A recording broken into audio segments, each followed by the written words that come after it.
बच्चों, मैं हूं अलका और आप सुन रहे हैं आज की कहानी। आज की कहानी का नाम है शरीर का मूल्य। एक लड़का था, उसका नाम गोपाल था। वह बहुत गरीब था। उसकी उम्र लगभग 12 साल थी। गरीबी के कारण उसके माता पिता उसकी इच्छाओं को पूरा नहीं कर पाते थे। गोपाल गरीबी के जीवन से तंग आकर निराश रहने लगा था। एक दिन गोपाल जंगल में बैठा हुआ था।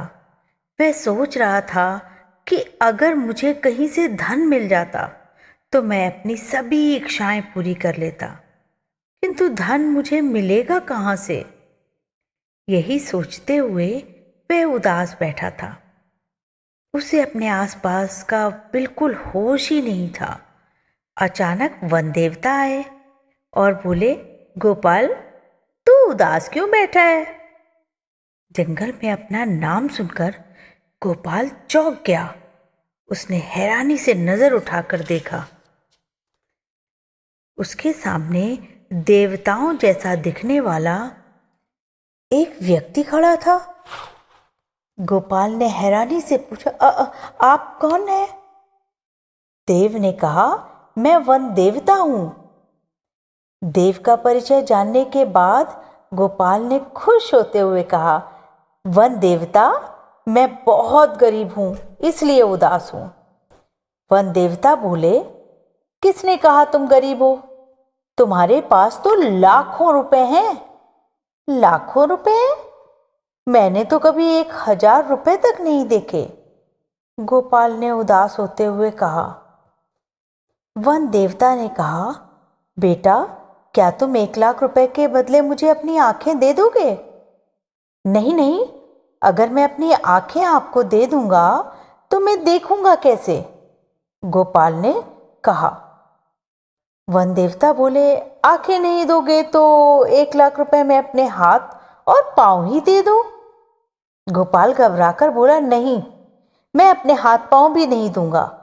अगर मैंने अपने हाथ पांव दे दिए तो मैं काम कैसे करूंगा, चलूंगा कैसे? वन देवता ने कहा, अच्छा ठीक है, अगर तुम अपने हाथ और पांव नहीं देना चाहते तो मत दो। 1 लाख रुपए में अपने कान और जीभ ही दे दो। वन देवता की बात सुनकर गोपाल को बहुत गुस्सा आ गया। वह गुस्से में बोला, मैं अपने कान दे दूंगा तो सुनूंगा कैसे, और जीभ दे दी तो बोलूंगा कैसे? मैं अपने शरीर का एक भी अंग आपको नहीं दूंगा। आप कैसी कैसी बातें कर रहे हैं? कृपया आप यहां से जाइए। गोपाल की बात सुनकर वन देवता मुस्कुराए और फिर बोले, बेटा, तुम्हारे शरीर के हर एक अंग की कीमत लाख रुपए से अधिक है। फिर तुमने क्यों कहा कि तुम गरीब हो? गोपाल वन देवता को नमस्कार कर बोला, वन देवता, मुझे आपकी बातें समझ में आ गई हैं। मेरे शरीर के अंग तो लाखों रुपयों से भी अधिक कीमती हैं। मैं इनका सदुपयोग जरूर करूंगा और खूब धन कमाऊंगा। उस दिन से गोपाल अपनी गरीबी के कारण कभी दुखी नहीं हुआ। अब वह पढ़ने के साथ साथ खूब मेहनत भी करने लगा था।